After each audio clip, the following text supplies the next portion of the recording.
নমস্কার, পিয়ালি সংসারে আপনাদের প্রত্যেককে স্বাগত।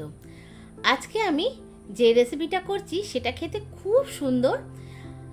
আমি অন্যান্য দিন বলি আশা করি আপনাদের ভালো লাগবে, আজকে আমি কিন্তু গ্যারান্টি দিয়ে বলছি আপনাদের ভালো লাগবে। তাহলে শুরু করা যাক আজকের আমার এই আমের পরোটা, সঙ্গে আমের কাঠ দিয়ে আমরস তৈরি। আমি এখানে পরোটা করার জন্য আটা নিয়ে নিয়েছি, আপনারা চাইলে ময়দা নিতে পারেন। ওর মধ্যে একটু লবণ দিয়ে খুব ভালো মিশিয়ে নিয়েছি।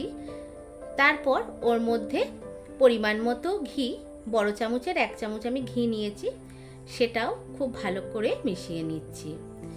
আর এদিকে আমি 3টে আমের পাল্প বার করে আমি মিক্সিতে পাকা আমগুলোকে পিষে ওর যে কাইটা বার করেছি আমি সেটা দিয়েই আটাটা মাখবো।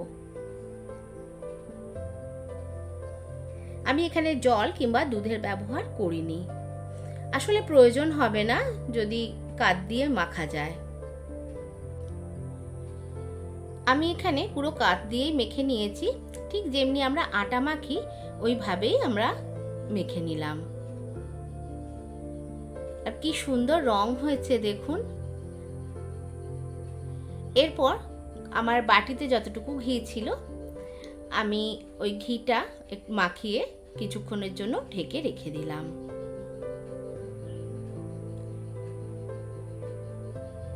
বুঝতেই পারছেন কেমন মাখাটা হয়েছে।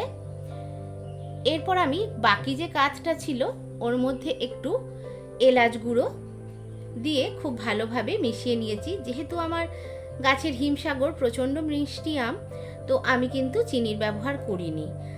আর এখানে আমি একটু কাজু আর পেস্তা একটু ছোট করে কেটে আমি দিয়ে দিলাম। ব্যাস, আমার আমরস রেডি হয়ে গেছে। সঙ্গে একটু আমি কিশমিশও দিয়েছি।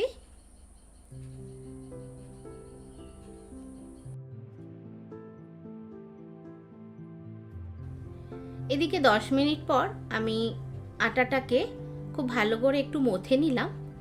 তারপর লেচি কেটে নিলাম, ঠিক যেমনি রুটি কিংবা পরোটার লেচি করি আমরা সেই রকমভাবেই আমি লেচি করলাম।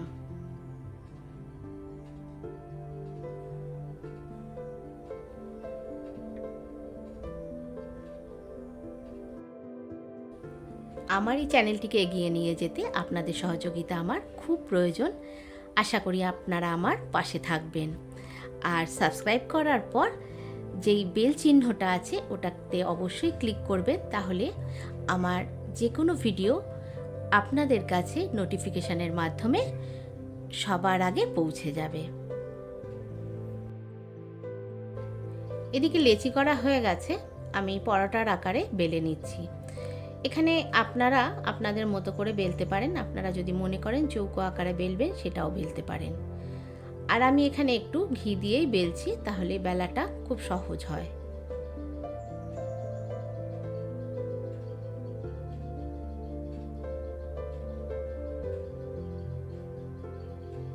আমি আগে থেকেই চাটু বসিয়ে রেখেছিলাম, তারপর আমি চাটুতে পরোটাটা দিয়ে দিলাম।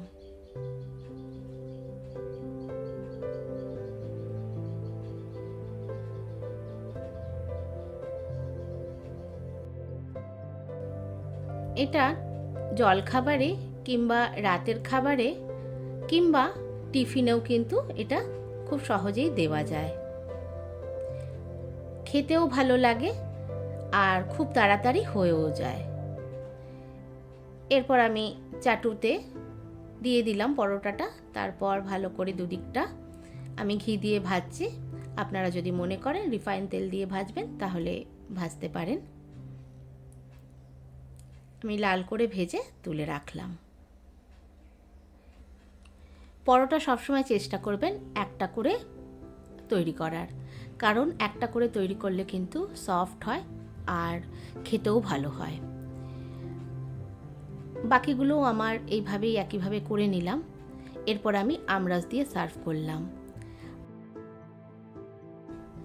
এখনও আমের সিজন আছে, আপনারা বাড়িতে অবশ্যই চেষ্টা করে দেখবেন, নিশ্চয়ই ভালো লাগবে। আজকের মতো এলাম, দেখা হচ্ছে নেক্সট ভিডিওতে। ভালো থাকবেন।